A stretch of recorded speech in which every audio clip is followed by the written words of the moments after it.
गजाननं भूतगणाधिसेवितं कपित्थजम्बूफलचारुभक्षणम् उमासुतं शोकविनाशकारकं नमामि विघ्नेश्वरपादपङ्कजं। यं प्रव्रजन्तमनुपेतमपेतकृत्यं द्वैपायनो विरहकातरया जुहाव। पुत्रेति तन्मयतया तरवो विनेदुस्तं सर्वभूतहृदयं मुनिमानतोऽस्मि।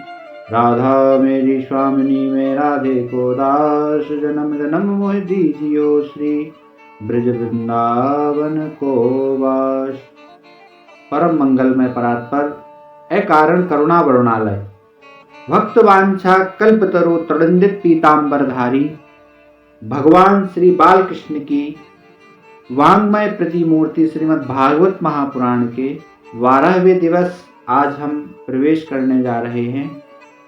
कल हमने श्रवण किया था भगवान के 24 अवतारों के बारे में और देवर्षि नारद जी व्यास जी को उपदेश कर रहे हैं किस शास्त्र के रचना करने पर आपको शांति मिलेगी अर्थात प्रसन्नता होगी। महाभारत में श्री कृष्ण चरित्र है, वहाँ सदाचार को महत्व दिया गया है, वहाँ प्रेम गुण है। ऐसी कथा करो कि आपको भी शांति मिले और सब जीवों को भी शांति मिले। नारद जी व्यास जी से ऐसा कहते हैं। व्यास जी ने भी जब तक भागवत शास्त्र की रचना नहीं की तब तक उनको शांति नहीं मिली। कलयुग में श्री कृष्ण और कृष्ण कीर्तन के सिवा दूसरा कोई उद्धार का उपाय नहीं है।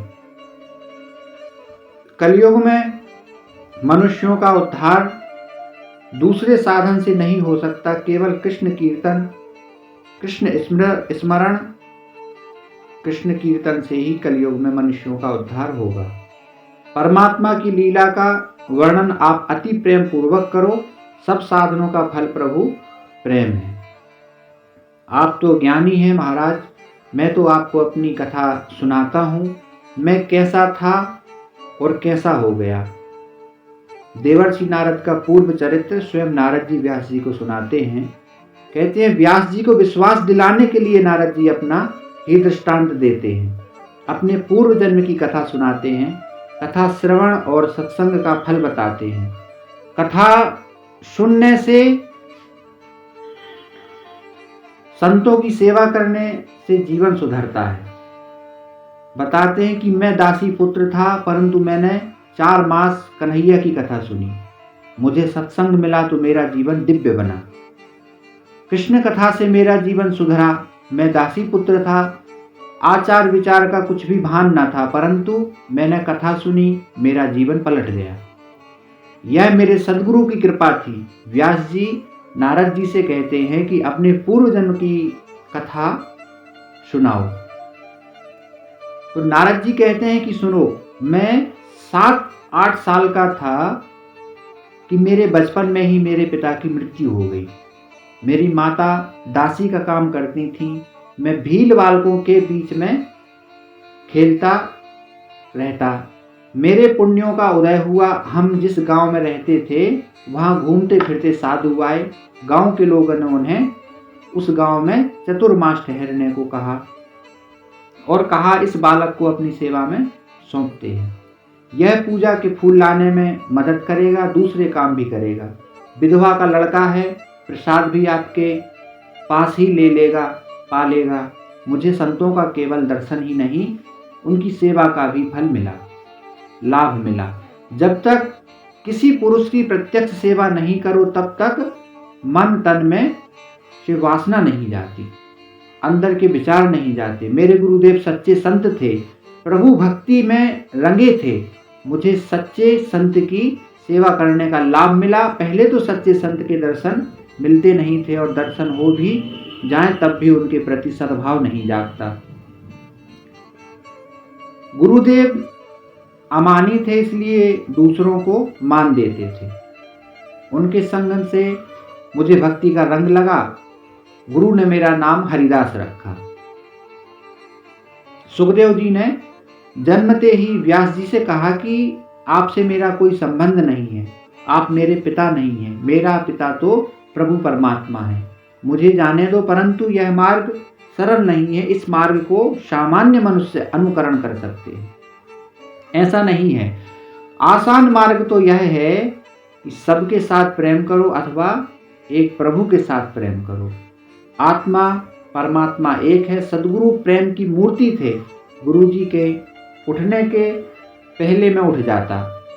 गुरु जी की सेवा के समय में फूल तुलसी ले आता। मेरे गुरु जी दिन में 2-4 बार कीर्तन करते थे। सवेरे ब्रह्म सूत्र की चर्चा करते थे, परंतु रात को रोज कृष्ण कथा कृष्ण कीर्तन करते। कन्हैया उनको बहुत प्यारा था। मेरे गुरुदेव के इष्ट देव बालकृष्ण थे। ये ऋषि बाल स्वरूप की आराधना करते थे। बालक जल्दी प्रसन्न होते हैं। बालकृष्ण जल्दी प्रेम करते हैं और जल्दी प्रसन्न होते हैं। कन्हैया का कोई भक्त उसे बुलाता है तो कन्हैया दौड़ कर जाता है। मैं कीर्तन में जाता और कथा सुनता। मैं बहुत कम बोलता था। बहुत बोलना संतों को अच्छा नहीं लगता। वाणी से शक्ति का खर्च मत करो, अर्थात कम बोलो, मौन रहो, मौन रखो। सेवा करने वाले पर संत कृपा करते हैं। यह तीनों गुण नारद जी कहते हैं कि मुझ में थे। मैं तो कोल और भील बालकों के बीच में खेलता था। एक दिन मैं कथा में गया। मेरे गुरुजी कृष्ण कथा का वर्णन कर रहे थे। मैंने कथा में बाल लीला सुनी। छोटे छोटे बालक कन्हैया को बहुत प्यारे लगते हैं। कथा सुनकर प्रभु के प्रति मेरा सद्भाव जागा। कृष्ण कथा यह प्रेम कथा है। कृष्ण कथा में गोपियों को, स्त्रियों को, बालकों को, सबको आनंद आता है। श्री कृष्ण की कथा ही ऐसे दिव्य है कि जिस हम सबको आनंद देती है। श्री कृष्ण कथा में ऐसा आनंद आने लगा कि मेरा खेलना छूट गया। श्री कृष्ण कथा में गुरुदेव पागल बने थे। पागल बने हैं ऐसी वो कथा सुनाते थे। मनुष्य संसार के पीछे पागल बनते हैं और उस दशा से मुक्त नहीं हो सकते। भगवान के पीछे जीव पागल बने तो जीव शिव एक हो जाता है। संत की आंखें शुद्ध होती हैं, पवित्र होती हैं। संत की आंखों में पाप नहीं रहते।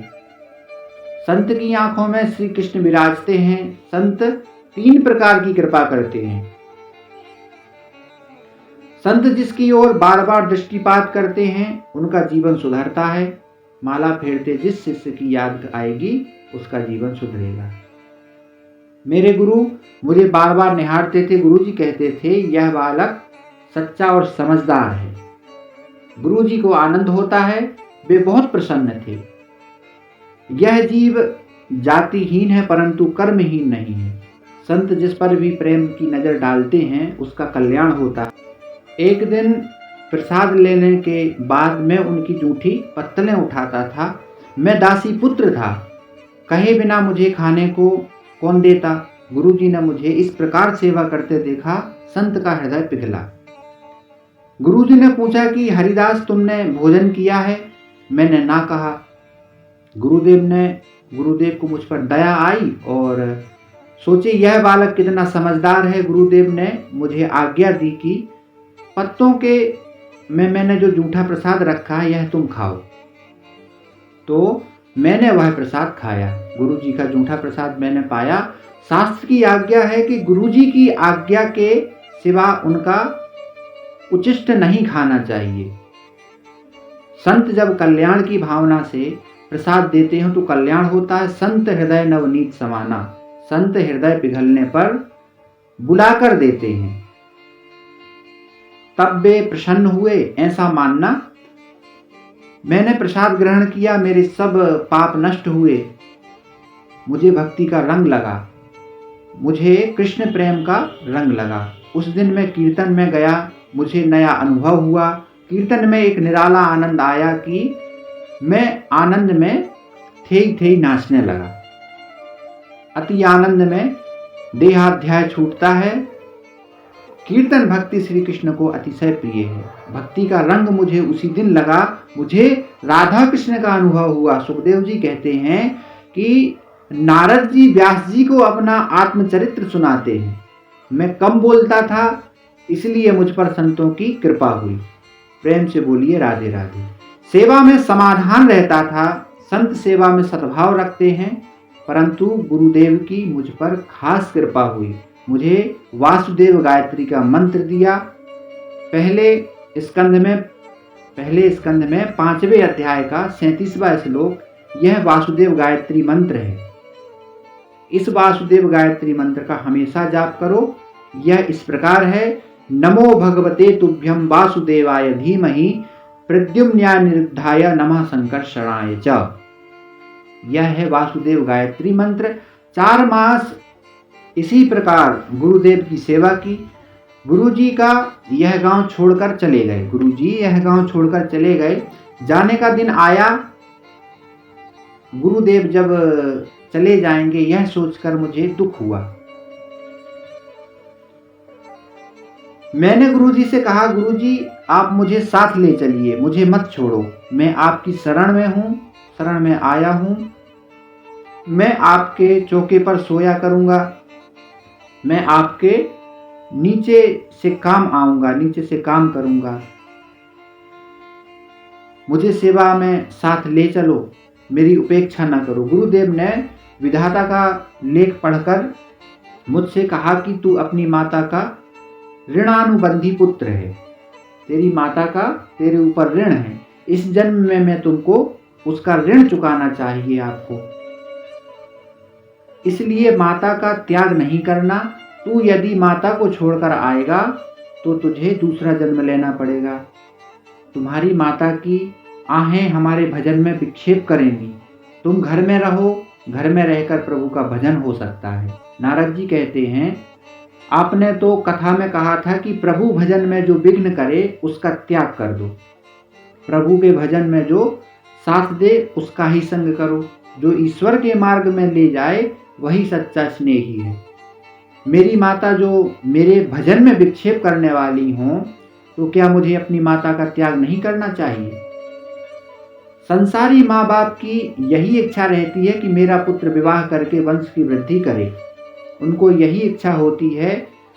उनकी यह इच्छा तो होती ही नहीं कि मेरा पुत्र परमात्मा के तन्मय हो, वैरागी बने। मेरी माता मेरे भजन में विक्षेप करने वाली हैं। आपने कथा में एक दिन कहा था कि अपने स्नेही को, जो कथा में विक्षेप करने वाले हैं, ऐसे स्नेहियों को भी त्याग कर देना चाहिए। मीराबाई को लोगों ने बहुत त्रास दिया।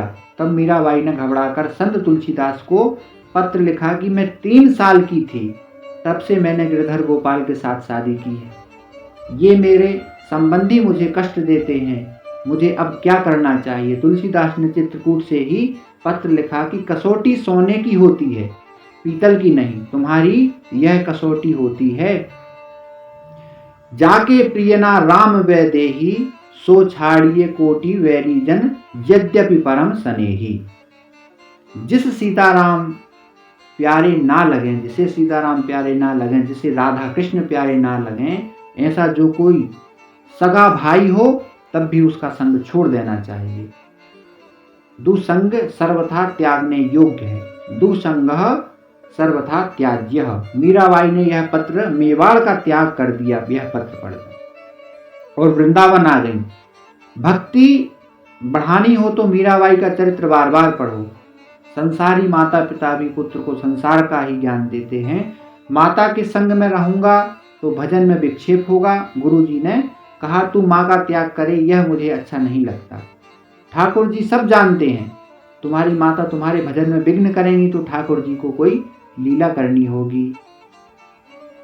संभव है ये तुम्हारी माता को उठा लेंगे अथवा तेरी माता की बुद्धि को भगवान सुधार देंगे। यह घर में रहना और इस मंत्र का जाप करना। माँ का अनादर नहीं करना। जप करने से प्रारब्ध बदलता है, जबकि धारा टूटे नहीं, इसका ध्यान रखना। मैंने गुरुजी से कहा, आप जप करने को कहते हैं, मगर मैं तो अनपढ़ दासी पुत्र हूँ, मैं जप कैसे करूँगा? जप की गिनती कैसे करूँगा? गुरुदेव ने कहा जप करने का काम तुम करो और जप गिनने का काम भगवान श्री कृष्ण करेंगे। जप तुम करना, गिनेगा कन्हैया। जो प्रेम से भगवान का स्मरण करते हैं उनके पीछे पीछे भगवान फिरते हैं, घूमते हैं। मेरे प्रभु को और कोई काम नहीं है। जगत की उत्पत्ति और संहार का सारा काम माया को सौंप दिया है। इसलिए परमात्मा के नाम का जो जाप करता है, परमात्मा उसके पीछे पीछे घूमते हैं। जप की गिनती तो नहीं करनी है, गिनोगे तो किसी को कहने की इच्छा होगी कि हमने इतना जप कर लिया, किसी को जप की संख्या कहोगे तो थोड़ा पुण्य चला जाएगा, अहम आएगा, पुण्य क्षय होगा। गुरु जी ने मुझे वासुदेव गायत्री मंत्र का 32 लाख जप करने को कहा। 32 लाख जप होगा तो विधाता का लेख भी मिटेगा, पाप का नाश होगा। बेटा इस मंत्र का सदा जप करना, मंत्र का जाप करने से ईश्वर के साथ जीव का संबंध होता है। रुद्र से संबंध पहले होता है, इसके बिना ब्रह्म के साथ संबंध नहीं होता। फिर ब्रह्म साक्षात्कार होता है। रोज यही भावना रखना कि श्री कृष्ण मेरे साथी हैं, श्री कृष्ण मेरे प्रेम का स्वरूप है, तेरा कल्याण करेंगे बेटा। तो बाल कृष्ण का ध्यान रखना, ध्यान करना। श्री कृष्ण का बाल स्वरूप अति मनोहर है। बालक को थोड़ा दो तो भी वह राजी होता है, इसलिए गुरुदेव ने बाल उपासना की, बाल स्वरूप का ध्यान करने की आज्ञा दी। भावना से बाल स्वरूप का ध्यान करो। मेरे गुरुजी ने मुझे यहीं पे छोड़कर चले गए। मुझे अति दुख हुआ। पूर्व जन्म में मेरे गुरु का नाम लेते ही नारद जी रोने लगे। सच्चे गुरुदेव का कोई स्वार्थ नहीं होता। मैंने निश्चय किया और जप शुरू कर दिया। मैं सतत जप करता था। जप किए बिना मुझे चैन नहीं आता। घूमते फिरते और स्वप्न में भी मैं जप करता रहता। सैया पर सोने से पहले हमेशा जप करो। जप की धारा ना टूटे। 1 वर्ष तक वाणी से जप करना चाहिए, 3 वर्ष कंठ से जप करना चाहिए, 3 वर्ष के बाद मन से जप होता है, ऑटोमेटिक जप होता है। इसके बाद अजपा जाप होता है। माँ को यह रुचता नहीं था, फिर भी मैंने 12 वर्ष तक 16 अक्षरी महामंत्र का जाप किया। मनुष्य जाप करते हुए भी छल कपट बहुत करते हैं, इसलिए उनके पुण्यों का नाश होता है। माँ की बुद्धि भगवान बदल देंगे, यह सोचकर माँ को मैंने कभी कुछ नहीं कहा। मैंने अपनी माता को कभी अनादर नहीं किया। उनके बाद माता एक दिन गौशाला में गई, वहां उनको सर्प ने काट लिया। सूत जी सावधान करते हैं, सर्प अपराधी को काटता है। माता ने शरीर का त्याग किया, प्रभु ने कृपा की। अनुग्रहम मन्यमानः, मैंने माना कि मेरे भगवान का मुझ पर अनुग्रह हुआ है। नारद जी ऐसा कहते हैं। माता जी के देह का अग्नि संस्कार किया, मुझे आनंद हुआ। मैं मातृ ऋण से मुक्त हुआ। घर में जो कुछ रखा था मैंने माता के काम में ही ले लिया। मुझ पर प्रभु में श्रद्धा थी, मुझे प्रभु में श्रद्धा थी, अतः मैंने कुछ संग्रह नहीं किया, कुछ बचाया नहीं। जन्म से पहले मेरे लिए माता के स्तन में दूध पैदा करने वाला दयालु भगवान मेरे पोषण की व्यवस्था स्वयं करेगा। वह क्यों नहीं करेगा? परमात्मा विश्वरंभ है। मैं अपने भगवान का हूं, तो क्या भगवान मेरा पोषण नहीं करेंगे? मैंने कुछ नहीं लिया। पहने हुए कपड़ों के साथ मैंने गृह त्याग किया। जिसका जीवन केवल ईश्वर के लिए है, वह कभी भी संग्रह नहीं करेगा, कभी भी जोड़ेगा नहीं। भगवान सात्विक का भी पोषण करता है और नास्तिक का। नास्तिक कहता है मैं ईश्वर को नहीं मानता, परंतु मेरा परमात्मा कहता है बेटा तू मुझे नहीं मानता मगर मैं तो तुझे मानता हूँ। उसका क्या होगा? जी भले अज्ञान से मैं जो चाहे वो बोले, मगर ठाकुर जी कहते हैं तू भगवान का अंश है। जो ईश्वर का नियम पालता नहीं, धर्म को जो मानता नहीं, ऐसे नास्तिक का भी भगवान परमात्मा पोषण करते हैं। क्या कन्हैया मेरा पोषण नहीं करेगा? मैंने कभी भीख नहीं मांगी, मगर अपने प्रभु की कृपा से मैं कभी भूखा नहीं रहा। मैंने किसी चीज का संग्रह नहीं किया, परंतु मेरे जीवन ने किसी दिन मुझ पर भूखा नहीं रखा, मुझे कभी भी भूखा नहीं रखा। भगवत स्मरण करता है फिरता था मैं। 12 वर्षों तक मैंने अनेक तीर्थों का भ्रमण किया। इसके बाद में घूमता फिरता गंगा नदी के तट पर पहुंचा। गंगा स्नान किया। इसके बाद एक पीपल के वृक्ष के नीचे बैठकर जप करता था। जब ध्यान से करता था, गुरुदेव ने आज्ञा की थी कि खूब जप करना। मैंने जप नहीं छोड़ा। गुरु ने कहा था प्रभु दर्शन देंगे तो भी जप छोड़ना नहीं। गंगा किनारे 12 वर्ष रहा। 24 साल से भावना करता था कि कन्हैया मेरे साथ हैं, मेरे पूर्व जन्म के पाप बहुत होंगे, इसलिए प्रभु के दर्शन नहीं हो पा रहे हैं पाप के कारण। परंतु श्रद्धा संपूर्ण थी, इस कारण एक दिन प्रभु मुझे दर्शन अवश्य देंगे। भावना में भाव से मुझे श्री कृष्ण दिखाई देते थे, मगर मुझे बाल कृष्ण के प्रत्यक्ष दर्शन नहीं हो रहे थे। अपने श्री कृष्ण का मुझे प्रत्यक्ष दर्शन करना था। मुझे लगा कि श्री कृष्ण मुझे कब अपनाएंगे, कब मुझे मिलेंगे। मुझे श्री कृष्ण की तीव्र इच्छा जागी। क्या अच्छा हो कि मुझे श्री कृष्ण की झांकी हो। मेरे लाला ने कृपा की। एक दिन ध्यान में मुझे सुंदर नीला प्रकाश दिखा। प्रकाश को देख मैं जब करता था, वहां प्रकाश में से बाल कृष्ण का स्वरूप प्रकट हुआ। मुझे बाल कृष्ण के मनोहर स्वरूप की झांकी हुई। मेरे कृष्ण ने कस्तूरी का तिलक लगाया था, वक्ष स्थल में कौस्तुभ मणि की माला धारण की थी, नाक में मोती था, आंखें प्रेम से भरी थी। मुझे जो आनंद हुआ उसका वर्णन करने की शक्ति सरस्वती ने नहीं है, सरस्वती में भी नहीं है। जो दर्शन हुआ उसके आनंद की वर्णन करने की शक्ति मुझे ऐसा हुआ कि मैं दौड़ता जाऊं और श्री कृष्ण के चरणों में वंदन करूं। मैं जैसे ही वंदन करने गया तो श्री कृष्ण अंतर्ध्यान हो गए। मुझे लगा मेरा कृष्ण मुझे क्यों छोड़कर चला गया। वहां मुझे आकाशवाणी से आज्ञा मिली कि तेरे मन में सूक्ष्म वासना रही है, जिसके मन में सूक्ष्म वासना रह गई हो, ऐसे योगी को मैं दर्शन नहीं देता। इस जन्म में अब मेरा दर्शन तुझे नहीं होगा। यूं तो तेरी भक्ति से मैं प्रसन्न हुआ हूँ। तेरे प्रेम को, भक्ति को पुष्ट करने के लिए तो मैं दर्शन दिया है, परंतु तुझको अभी एक जन्म और लेना पड़ेगा। अभी तेरे बहुत से पाप बाकी हैं, बहुत से जप बाकी हैं। अगले जन्म में तुझे मेरा दर्शन होगा। दृष्टि और मन को सुधार, सतत विचार कर कि मैं तेरे साथ हूं। जीवन के अंतिम श्वास तक रहना, जीवन के अंतिम श्वास तक जाप करना। बिना भजन का भोजन पाप है। सत्कर्म की समाप्ति नहीं हुआ करती। जिस दिन जीव की समाप्ति, उसी दिन सत्कर्म की समाप्ति। इसके बाद में गंगा किनारे रहा। मरने से पहले मुझे अनुभव होने लगा कि इस शरीर में से मैं जुदा हूं। जड़ चेतन की ग्रंथि छूट गई। जड़ और चेतन की, शरीर और आत्मा की जो गांठ लगी है, यह गांठ भक्ति के बिना नहीं छूटती है। शरीर से आत्मा जुदा है, यह सब जानते हैं, पर उसका अनुभव कौन करता है। आज की कथा को हम यहीं विश्राम करते हैं। कल की कथा में हम नारद जी का शेष भाग चरित्र श्रवण करेंगे और अगले जन्म की कथा का श्रवण करेंगे। ज्ञान का अनुभव भक्ति से प्राप्त होता है, इस बारे में कल हम चर्चा करेंगे। जय जय श्री राधे।